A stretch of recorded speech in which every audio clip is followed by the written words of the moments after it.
أشهد أن لا إله إلا الله وحده لا شريك له وأشهد أن محمدا عبده ورسوله أما بعد فأعوذ بالله من الشيطان الرجيم بسم الله الرحمن الرحيم الحمد لله رب العالمين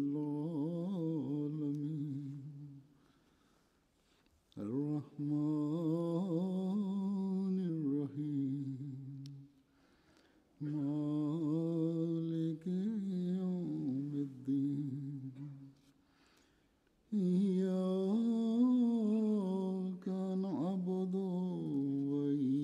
وإياك نستعين اهدنا الصراط المستقيم صراط الذين أنعمت عليهم غير المغضوب عليهم ولا الضالين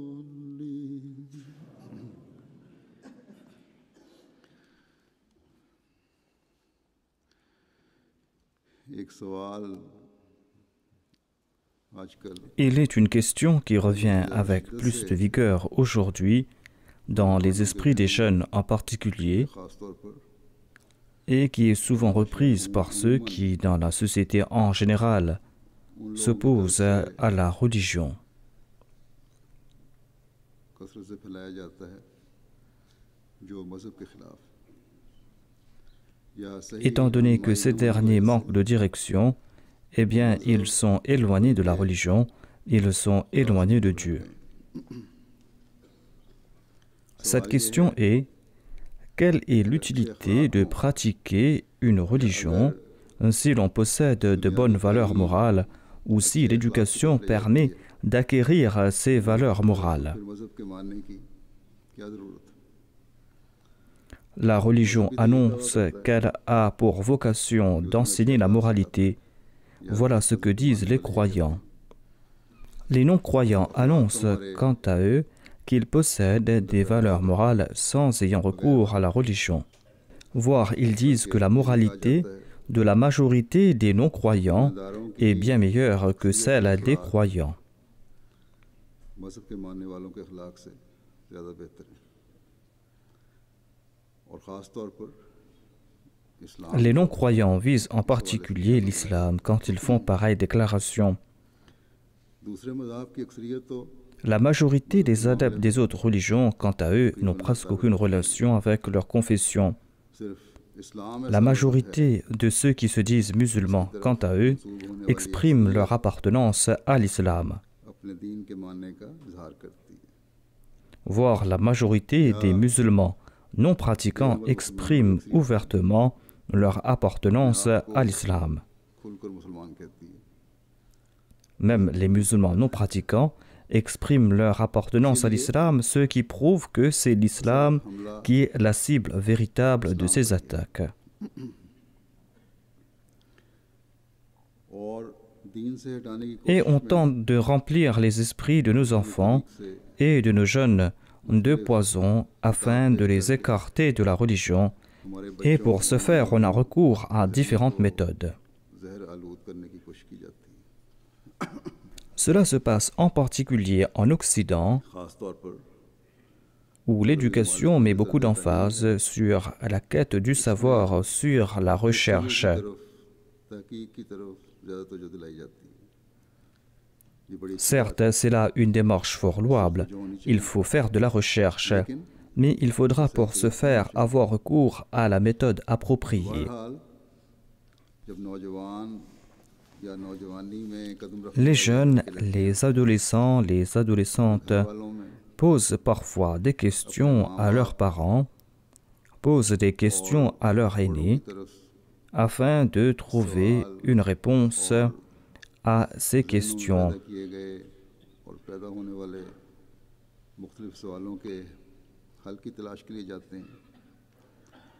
Mais des fois, leurs parents n'ont pas le temps de répondre à leurs questions parce qu'ils sont trop occupés par leurs nécessités économiques ou par leur occupation, ou ils n'arrivent pas à leur répondre en raison de leur manque de connaissances. Et dans la plupart des cas, au lieu de répondre à leurs questions, ils tentent de les réprimer.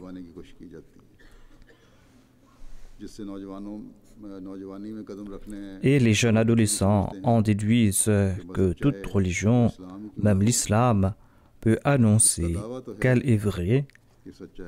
Cette religion peut présenter la solution à tout problème. Cependant, elle n'offre pas de solution pratique à la situation contemporaine où elle n'a pas de réponse à fournir. Il peut aussi y avoir des disparités entre les actions des aînés et l'éducation que reçoivent les jeunes.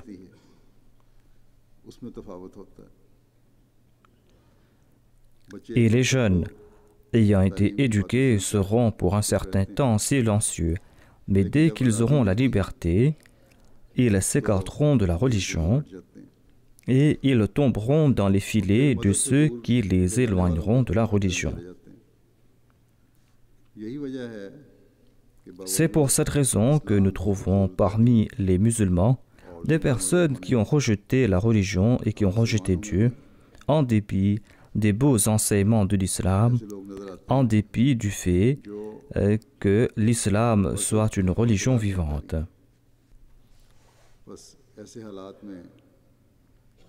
Face à cette situation, il incombe à chacun d'entre nous de mettre en pratique les préceptes de l'islam.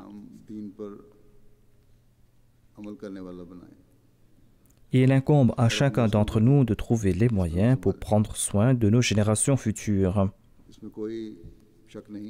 Il n'y a pas de doute que l'islam est une religion parfaite. Il n'y a pas de doute que l'islam nous présente des solutions à nombre de difficultés.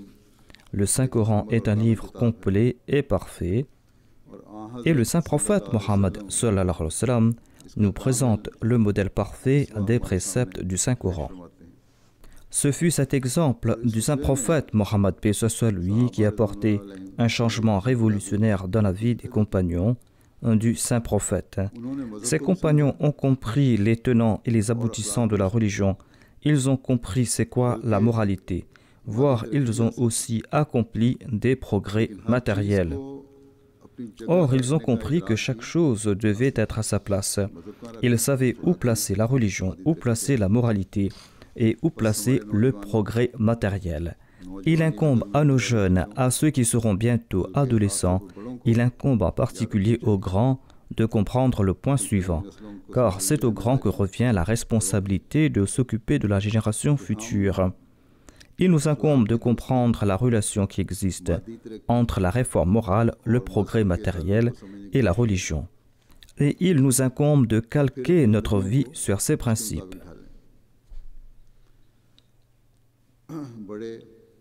Quand les grands saisiront ce point, c'est là qu'ils pourront s'occuper des générations futures. Quand les jeunes saisiront ce point, les voies du progrès spirituel et temporel s'ouvriront à eux. Et ces jeunes verront la beauté des enseignements de l'islam et ils comprendront que ceux qui critiquent l'islam sont des menteurs. Cette controverse que les non-croyants ou les opposants de la religion n'ont cesse de mettre de l'avant avec véhémence aujourd'hui, eh bien cette controverse n'est pas une nouveauté. C'est une polémique qui a fait surface de temps en temps dans le passé. Et de tout temps, les opposants de la religion ont soulevé cette controverse, ainsi que d'autres questions de ce genre, afin de s'attaquer à la religion. Ils agissent ainsi parce qu'ils n'ont pas fait l'effort nécessaire pour comprendre c'est quoi la religion. Et d'autre part, les prétendus ulémas ont embrouillé davantage les intellectuels avec leurs solutions erronées et fabriquées de toutes pièces. Ils ont embrouillé les intellectuels parce que ces ulémas eux-mêmes n'ont pas compris c'est quoi la religion. Allah nous a accordé une grâce immense en envoyant à notre époque le Messie premier d'Islam qui est venu mettre fin pour nous à toute cette confusion. Le Messie premier d'Islam nous a fait comprendre ces questions et le Messie premier d'Islam nous a rendu facile la tâche de comprendre et d'analyser ces problèmes. Le Muslim Maud, le réformateur promis, a prononcé un sermon à ce sujet et il a expliqué la relation qui existe entre la réforme de la moralité, le progrès matériel et la religion. Et il nous a présenté le point de vue de l'islam à ce propos. Et il nous a expliqué la réalité de cette question à la lumière de l'exemple pratique du saint prophète Mohammed paix soit lui.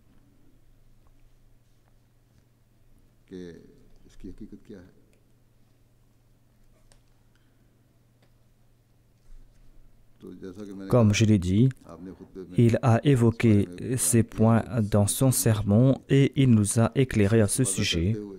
Je vous présenterai ce sujet aujourd'hui en profitant de son sermon.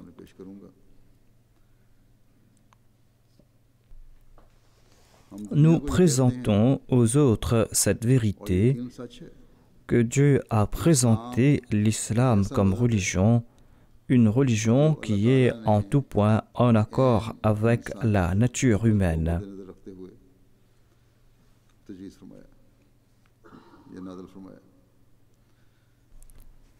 En nous expliquant que l'islam est la religion de la nature humaine, Hazrat Muslim Maud, le réformateur promis, déclare: il existe une relation si proche entre la religion, la moralité et les besoins physiques de l'homme qu'il est impossible de les séparer les uns des autres.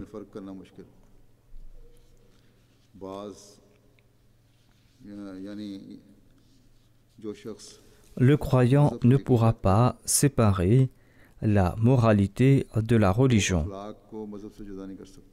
Il ne peut affirmer non plus que la religion lui a affranchi du monde et que la religion l'a rendu indépendant, et c'est pour cette raison qu'il n'a point besoin des choses matérielles.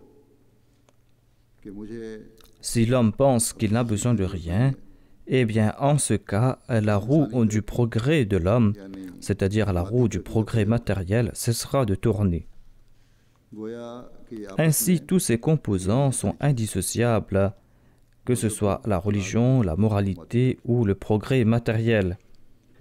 Mais en dépit de cette relation, il existe des différences entre ces trois composants. Le non-croyant tente de s'affranchir de la religion en affirmant que les valeurs éthiques ou morales et le progrès matériel sont essentiels à l'homme. Mais un véritable musulman dira aussi que la religion est quelque chose d'essentiel. La religion est essentielle car elle est la voie qui mène jusqu'à Dieu. Voilà la différence entre ces différentes opinions. Sous quel angle étudier ces différents composants? Comment établir de relations entre les trois?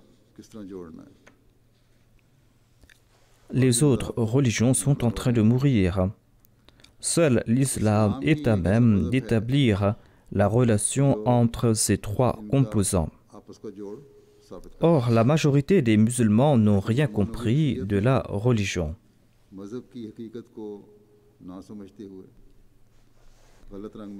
Et dans leur incompréhension, ils ont lié de manière erronée la religion à toute chose qui a trait à la moralité et à la vie terrestre, tant et si bien qu'ils sont tombés dans l'excès au lieu de présenter les beautés de la religion. Et par leurs actions, ils sont tout simplement en train d'éloigner les autres de la religion. Les ulémas sortent du cercle des actes cultuels que sont la salat et le jeûne, et ils affirment que toute chose a trait à l'islam, que cela concerne la moralité, que cela concerne les nécessités matérielles, que cela concerne l'établissement d'une organisation ou la tenue d'une conférence. Selon eux, tout cela a trait à l'islam, et ils vont jusqu'à dire que celui qui ne participe pas dans ces conférences est un mécréant, est un apostat. C'est ce que nous voyons dans le monde musulman aujourd'hui, et ce concept s'étend à toute chose. Et on sort de ces accusations de mécréants et d'apostats pour ensuite s'entretuer. Chaque secte lance ses propres fatwas, et c'est pour cette raison que différents groupes terroristes sont en train de commettre des tueries et des atrocités en passant des lois ou en fixant des normes morales afin d'appliquer leur propre concept de l'islam. En Syrie, en Irak, en Afghanistan ou au Pakistan, ce sont leurs lois fabriquées de toutes pièces qui, au nom de la religion, sont en train de faire couler le sang.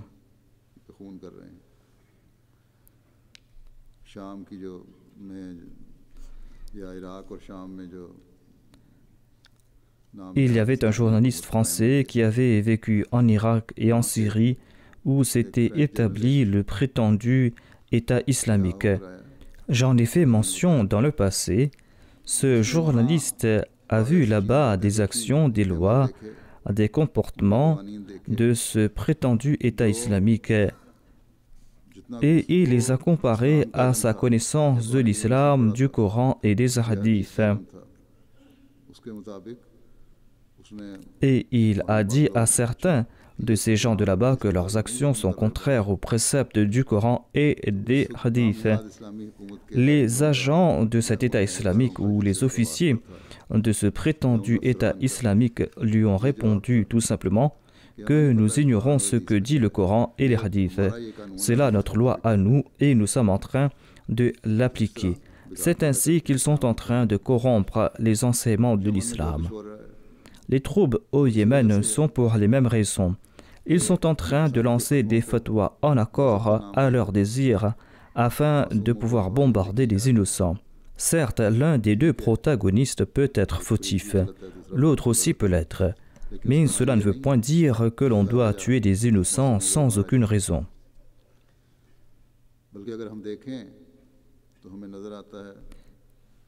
Mais c'est ce que nous avons vu dans l'histoire de l'islam depuis toujours jusqu'à présent.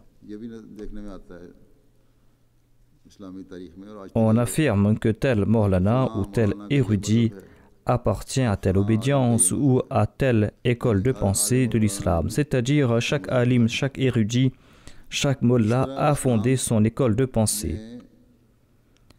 Ce qui a pour conséquence qu'il ne subsiste aucune vérité dans l'islam qu'ils sont en train de mettre en pratique. Ils sont loin de l'islam véritable et c'est pour cette raison que les musulmans sont en train de s'éloigner encore plus de l'islam en suivant ces ulémas et ceux qui lancent ces fatwas. On ne peut imaginer les infamies qu'ils sont en train de commettre au nom de la spiritualité, au nom de la religion. Quant aux non-croyants, quant aux occidentaux, eh bien, ils tentent, quant à eux, d'inclure la spiritualité et la moralité dans tout ce qui a trait au monde matériel, à la vie terrestre. Si par exemple il est question de la révélation, ils diront que c'est là un acte humain.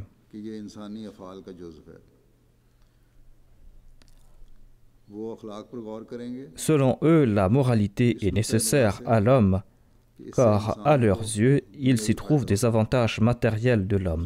Ils disent que la religion, quant à elle, est nécessaire à ceux qui sont au plus bas de l'échelle, ceux qui n'ont pas reçu une grande éducation ou qui en ont reçu peu. Ils ont besoin de la religion jusqu'à un certain point parce qu'ils pourront, grâce à la religion, se préserver des crimes. L'avantage qu'ils pourront en tirer jusqu'à un certain point est qu'ils pourront en raison de la peur qu'inspire la religion, améliorer leur état moral. Et cela pourra se faire si jamais ils adoptent la vraie religion. Et selon eux, quant à ceux qui possèdent d'ores et déjà la moralité, eh bien, ils n'ont pas besoin de religion.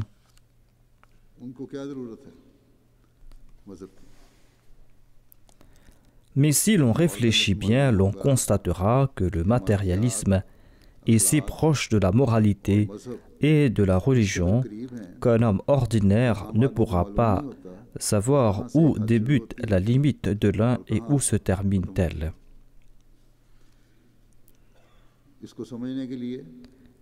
Afin de comprendre tout cela, nous devons étudier la vie sainte du saint prophète Mohammed sallallahu alayhi wa sallam.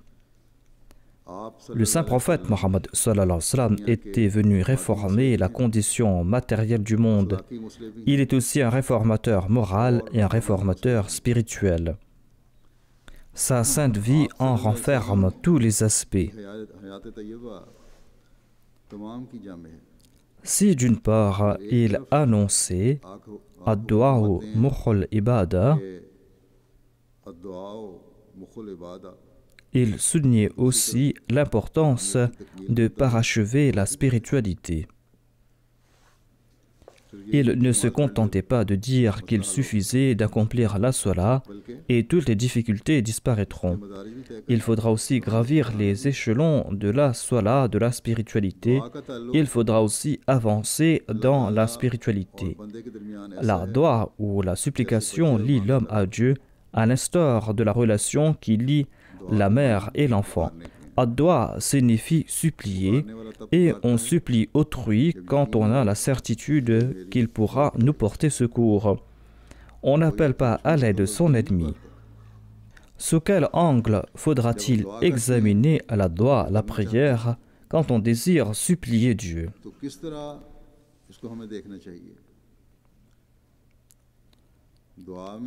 Selon le Muslim Maud, le réformateur promis, la prière, la dua, a trois composants.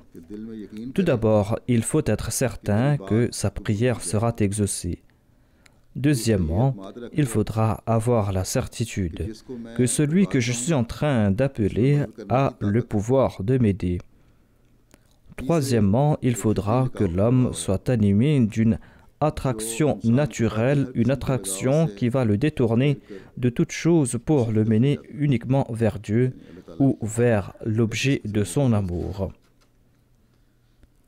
Les deux premiers points sont logiques, car ce sera pure sottise que d'appeler à l'aide celui qui ne pourra entendre l'appel au secours ou celui qui n'a pas le pouvoir de nous venir en aide.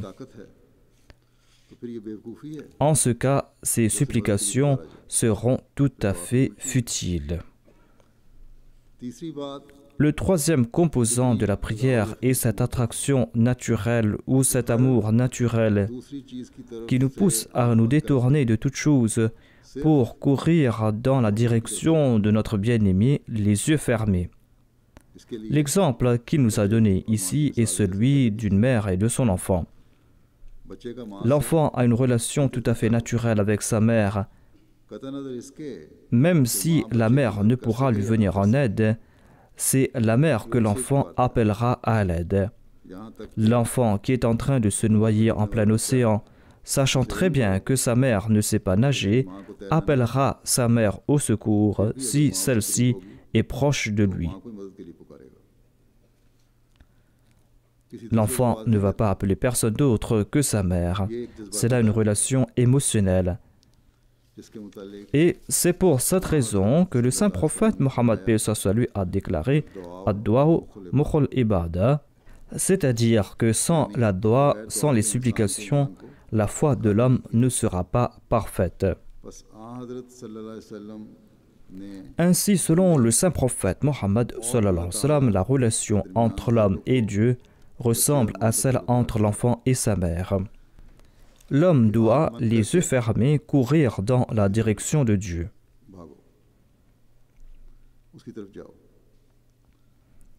La deuxième chose est la moralité. La vie du saint prophète Mohammed sallallahu alayhi wa sallam est parsemée de ces aspects subtils de la moralité et de l'éthique. Ce sont des points si subtils que même celui qui est doué d'une vision perçante ne pourra les apercevoir sans la direction du saint prophète Mohammed soit lui. Prenons à titre d'exemple le bon traitement des épouses et l'amour à leur égard. Cela est très important afin que l'atmosphère à la maison soit heureuse. C'est là un des aspects fondamentaux de la moralité.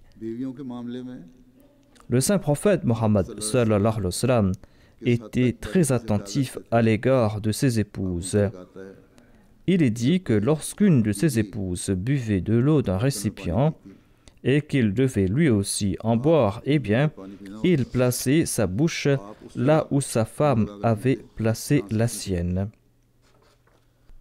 Apparemment, c'est là quelque chose d'insignifiant, mais c'est un point des plus subtils. L'on n'exprime pas son amour uniquement à travers de grands actes. C'est à travers de petits actes que l'on exprime véritablement son amour pour l'autre. Mais ceci ne se limite pas à cet exemple. En étudiant la biographie du saint prophète Mohammed paix soit lui, l'on constatera qu'il a présenté de tels enseignements. À propos de la moralité, il a laissé un tel exemple qu'on eût aurait dit qu'il a consacré toute sa vie entière à l'étude de la moralité et à l'enseigner. Il nous a présenté des préceptes complets et son exemple parfait sur les relations sociales, sur les relations entre parents, sur le caractère de l'homme, sur comment éviter le mensonge, la malhonnêteté, la suspicion. Il nous a présenté des préceptes complets à ce sujet et il nous a présenté son exemple parfait à ce propos. Son exemple est tel qu'un autre individu ne pourra en montrer de pareil, dût-il avoir 20 vies à sa disposition. Le troisième point est le matérialisme. Les préceptes du saint prophète Mohammed paix soit lui nous servent de guide dans ce domaine aussi. Par exemple, le fait que les voies que comporte la ville doivent être larges. Le fait qu'il faut fournir de l'eau propre. Quand on établit une ville ou quand on y construit de nouvelles habitations, eh bien, de grands ingénieurs, de grands planificateurs réfléchissent à propos de son aménagement. Le saint prophète Mohammed sallallahu alayhi wa sallam a donné des directives concernant la propreté des voies, concernant l'aération des maisons.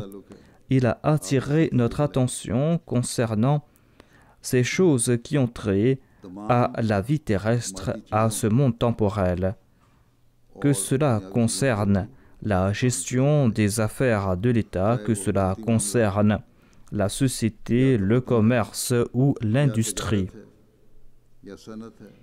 Il a expliqué toutes choses et nous en trouvons de grands détails dans sa biographie. Mais en dépit de cela, à l'instar des leaders religieux d'aujourd'hui, il n'a point affirmé que tous ces aspects de la vie font partie intégrante de la religion. En voici un exemple. Il y avait à l'époque du saint prophète Mohammed paix soit lui des agriculteurs qui fécondaient manuellement des dattiers. En effet, les fleurs mâles et femelles se trouvent sur des arbres différents et ces agriculteurs prenaient les parties mâles des dattiers afin de féconder les fleurs femelles. Le saint prophète passa par là et déclara: pourquoi effectuer cette opération manuellement? Pourquoi ne pas laisser le vent effectuer la pollinisation? Sur ce, les autres cessèrent d'avoir recours à la pollinisation manuelle. Et cette même année ou l'année ensuite, il y avait très peu de fruits. Le saint prophète Mohammed paix soit lui leur en demanda la raison et les autres répondirent: ô prophète d'Allah, c'est vous qui nous aviez interdit cette pratique. Le saint prophète répliqua: je n'ai pas donné d'ordre à ce sujet.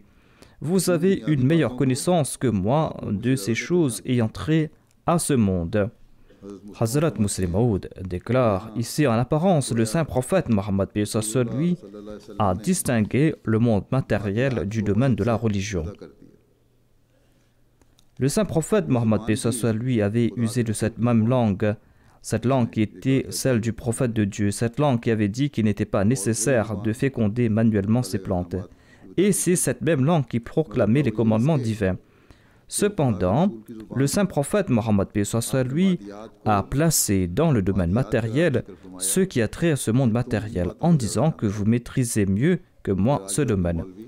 Or, si les mollahs d'aujourd'hui prononcent des inepties, celui qui ne les acceptera pas sera hors du giron de l'islam, il sera un mécréant, il sera un apostat.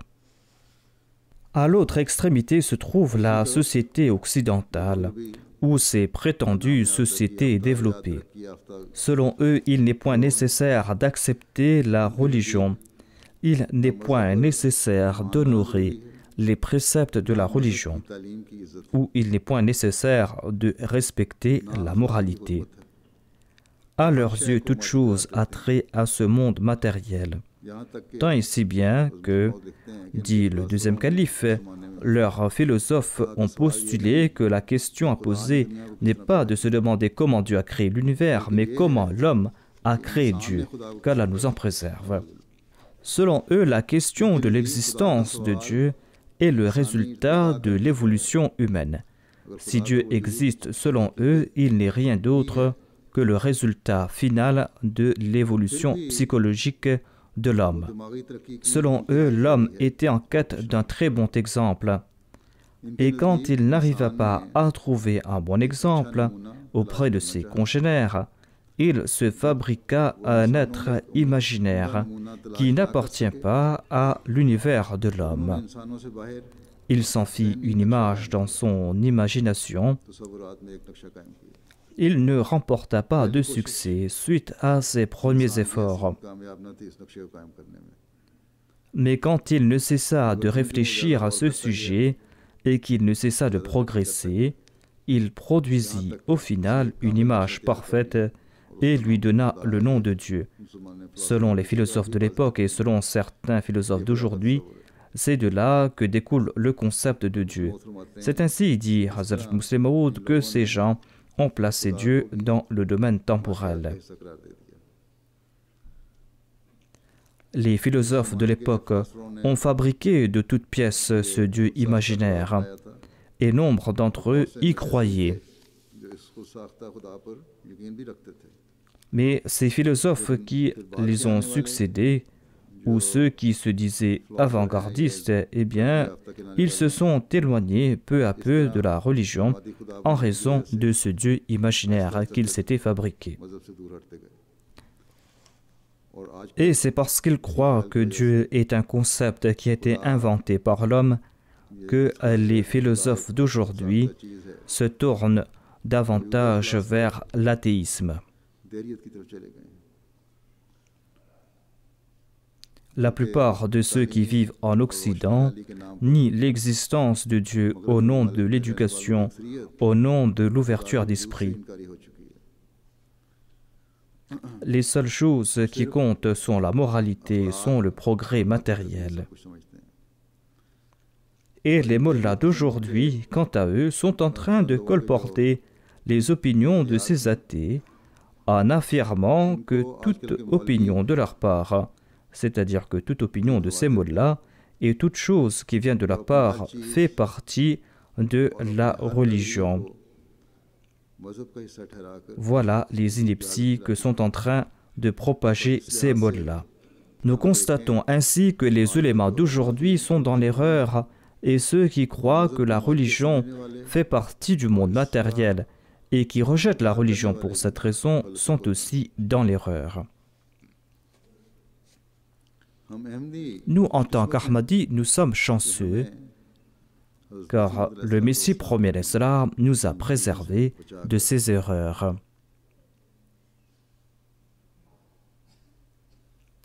Le Messie premier l'Islam nous a préservés de ces erreurs et nous a guidés vers la méthode à suivre afin de saisir cette réalité, à savoir qu'il faut se tourner vers le saint prophète Mohammed sallallahu alayhi wa sallam.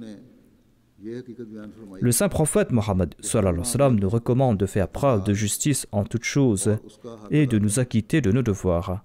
Voilà le sens de la vraie religion. Le saint prophète affirme que l'adoration de Dieu est certes essentielle, voire elle est primordiale car c'est le but de la création de l'homme. Mais le saint prophète Mohammed sallallahu alayhi wa sallam a aussi déclaré que votre personne a des droits sur vous, votre épouse a des droits sur vous, votre voisin aussi a des droits sur vous. Et afin de s'acquitter de ces devoirs, nous devons avoir recours à 3 méthodes. La première méthode, c'est la doua.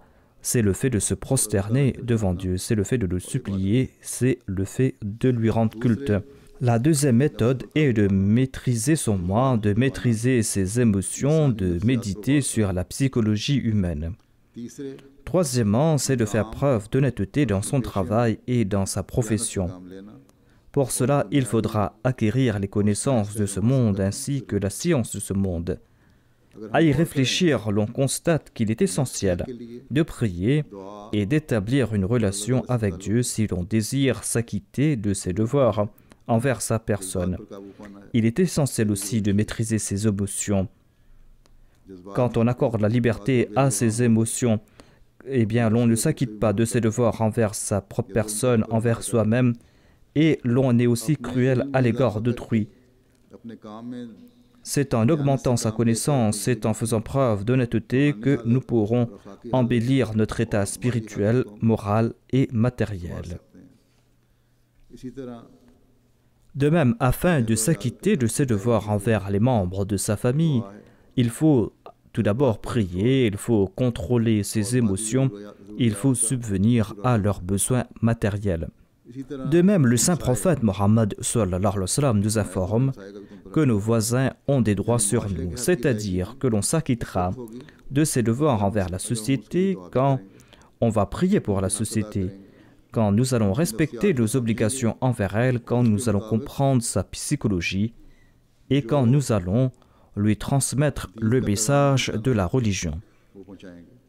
C'est là aussi le droit de la société. Nous devons informer les hommes de ce qu'est la religion. Quand collectivement l'on s'avancera dans la connaissance et quand on travaillera en fournissant l'effort nécessaire, nous allons contribuer au progrès du pays. Cela aussi tombe dans la catégorie des devoirs à l'égard des voisins et envers la société. Quand tout le monde œuvrera en ce sens dans la société, eh bien tous les membres de cette société offriront les meilleurs exemples de progrès spirituel, moral et matériel. La raison de la situation déplorable des musulmans est qu'ils ont négligé ces points que j'ai évoqués en accordant préséance à la religion de Dieu.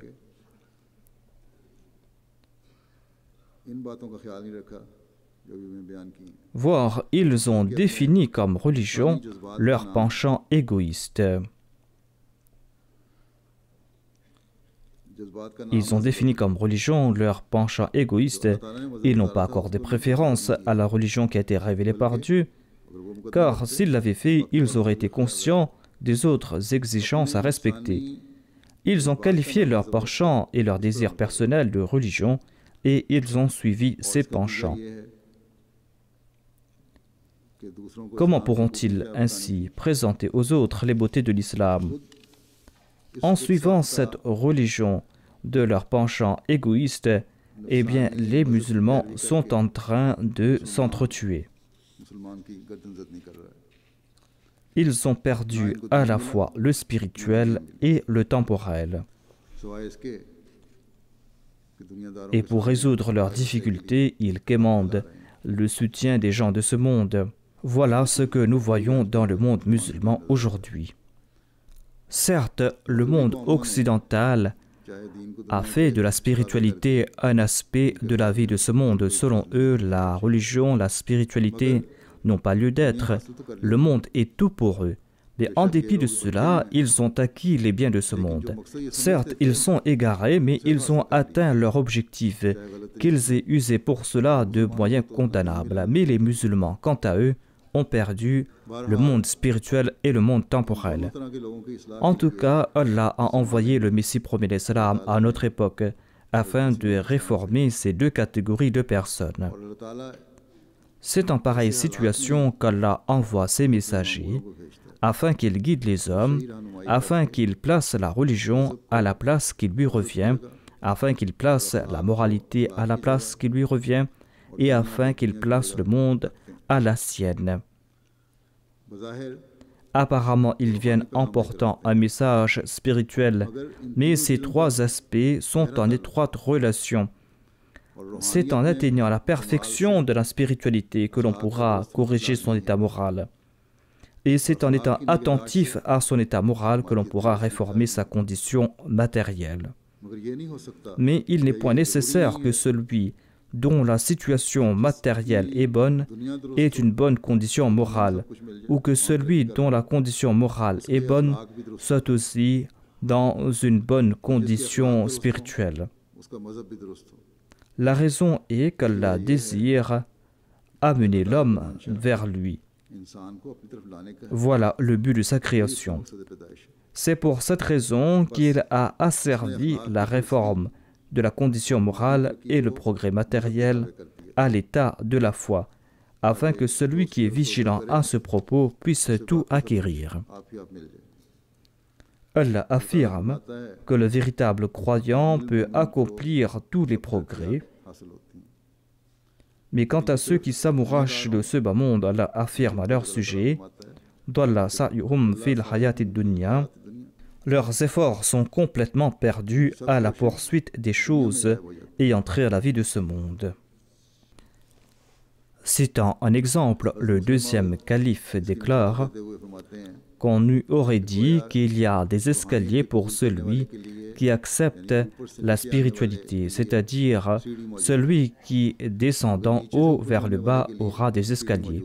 Mais il n'y en aura pas pour celui qui se trouve en bas et qui veut monter.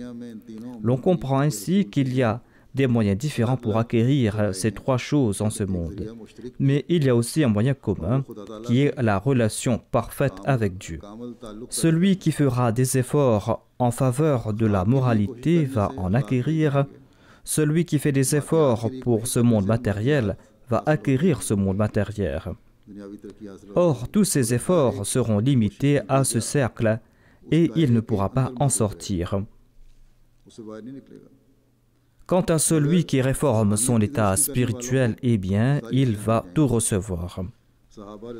Quand les compagnons prêtaient allégeance au saint prophète Mohammed paix soit lui, ils ne prêtaient pas allégeance afin d'élargir les voies de la ville, afin de maintenir la propreté ou afin d'être vigilants concernant d'autres choses qui ont trait à la vie terrestre. Ils se contentaient de réciter la ilaha illallah Muhammadur Rasulullah et grâce à cette formule, ils réformaient leur état moral et en réformant leur état moral, ils réformaient certainement leurs conditions matérielles.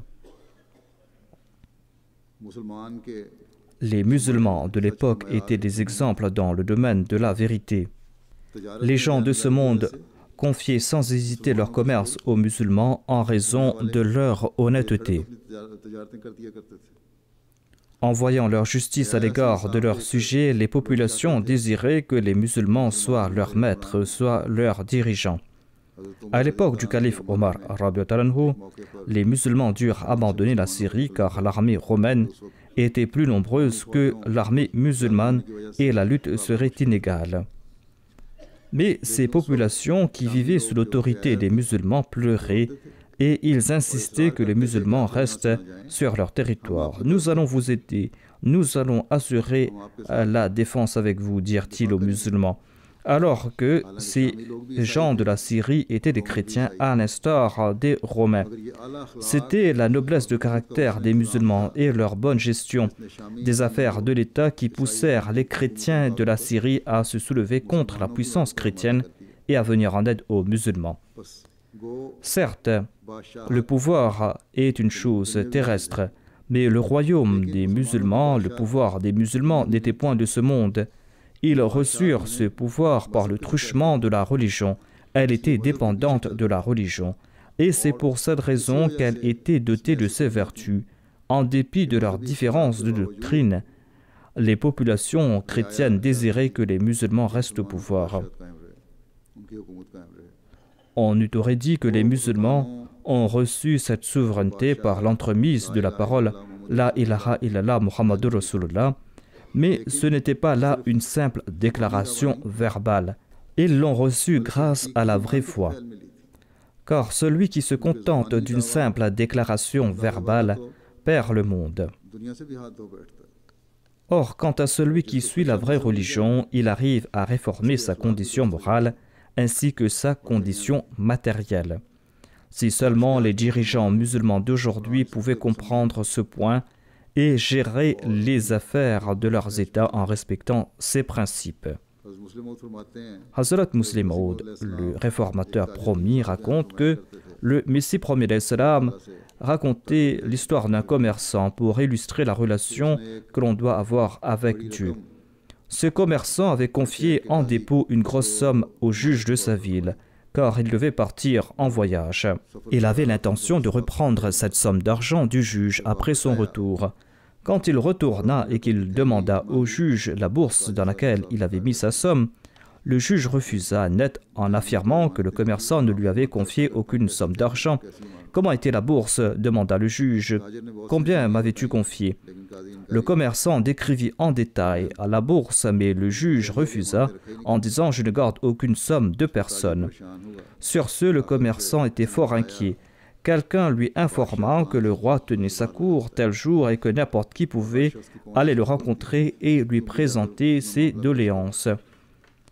Il suivit le conseil qu'on lui a donné, mais étant donné qu'il n'avait pas de preuves à sa disposition, le roi déclara qu'il ne pourrait rien entreprendre contre le juge, étant donné qu'il n'y avait pas de preuves. Mais il lui présenta la solution suivante.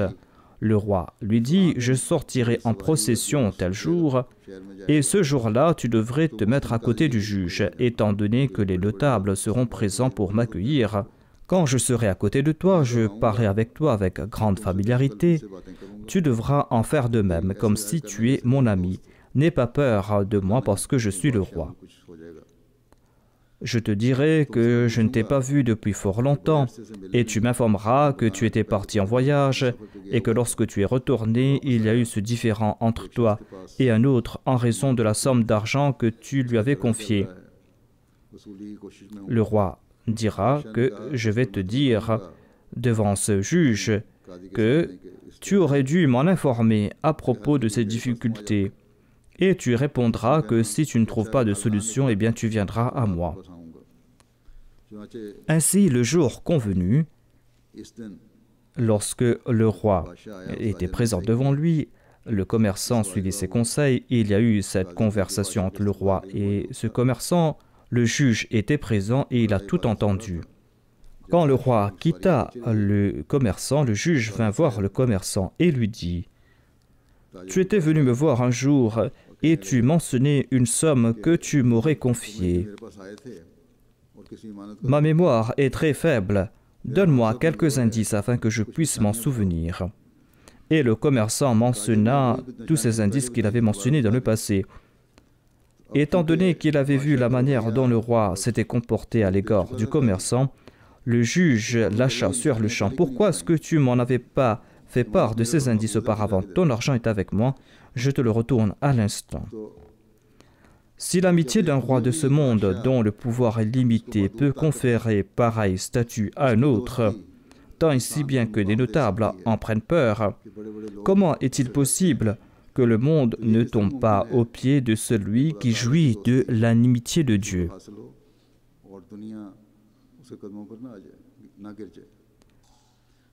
Quand l'homme suit la vraie religion, il acquiert le monde entier. Tout ce que les compagnons avaient acquis, ils les avaient acquis par l'entremise du saint prophète Mohammed à lui. Ils ne les avaient pas acquis par les moyens de ce monde. Ils ont acquis ces faveurs de ce monde en suivant les préceptes de la religion. Mais pour ce faire, la religion est essentielle. On doit posséder une foi qui va attirer les faveurs divines. Celui qui possède la foi parfaite, comment pourra-t-il abandonner les autres valeurs morales? Si l'homme respecte toutes les conditions de la moralité, il sera à la fois véridique, il sera honnête, il va respecter les exigences de la taqwa et celles de la pureté. En conséquence, il possédera le savoir, il possédera la connaissance, il sera habile, il sera intelligent, il sera compétent, il sera appliqué. Et le résultat final est qu'il va acquérir les biens de ce monde. Le croyant doit accorder plus de priorité à sa relation spirituelle et ne doit pas, à l'instar de ceux qui se contentent de simples déclarations verbales. L'on ne peut exprimer son amour pour Dieu avec sa langue, c'est avec le cœur que l'on pourra le faire. Quand l'homme agit ainsi, il devient maître de toutes choses. L'on ne méritera aucune récompense tant que l'on n'atteint pas la perfection. L'on sera récipiendaire de faveurs parfaites qu'en acceptant la religion. Le Messie premier l'Islam affirmait que seul celui qui lui est proche profitera de sa personne. Pour profiter du Messie premier l'Islam, de ses faveurs, on doit soit lui vouer une opposition farouche à l'instar du Mollah Sanaullah. Quant aux autres petits mollahs qui ne s'opposent pas au Messie promis, personne n'est au courant de leur existence. Ou pour profiter du Messie premier l'Islam, il faut être sincère à son égard, et très sincère à son égard. Une relation superficielle n'apporte rien. Si l'homme se tourne entièrement vers Dieu, il méritera le traitement accordé à ses prédécesseurs. Il méritera pareil traitement aujourd'hui encore. S'il entreprend des efforts sincères en ce sens, c'est là qu'il méritera pareille faveur. Dieu ne nourrit aucune hostilité à l'encontre de personne. Ce qui est essentiel, c'est que nous devons nous placer sincèrement devant Dieu, nous devons nous prosterner devant son seuil. Et Dieu va nous accorder tout ce dont nous avons besoin. Et nous allons accomplir le progrès que nous devrons accomplir.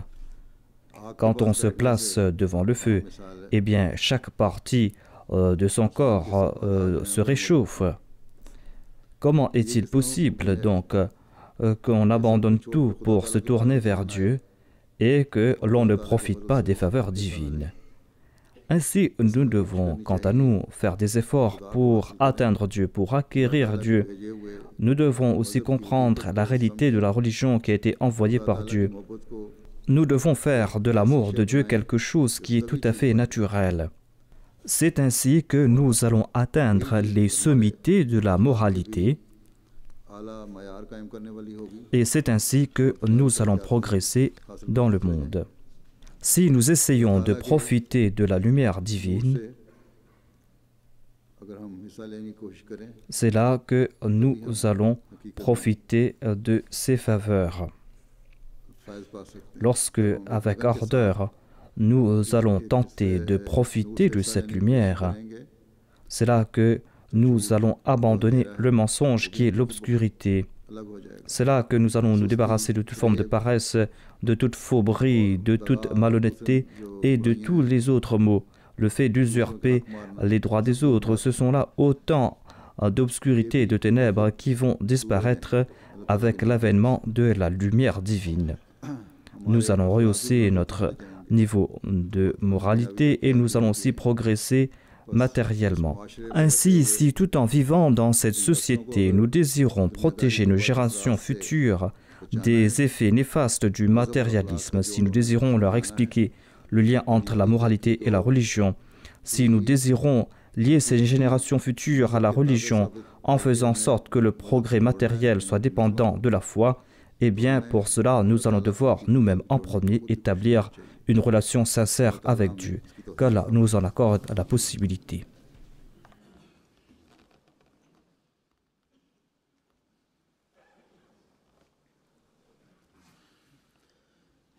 Alhamdulillah, alhamdulillah, nahmaduhu wa ونستغفره ونؤمن به ونتوكل عليه ونعوذ بالله من شرور أنفسنا ومن سيئات أعمالنا من يهده الله فلا مضل له ومن يضلل فلا هادي له ونشهد أن لا إله إلا الله ونشهد أن محمدا عبده ورسوله عباد الله رحمكم الله إن الله يأمر بالعدل والإحسان وإيتاء ذي القربى وينهى عن الفحشاء والمنكر والبغي يعظكم لعلكم تذكرون اذكروا الله يذكركم وادعوه يستجب لكم ولذكر الله أكبر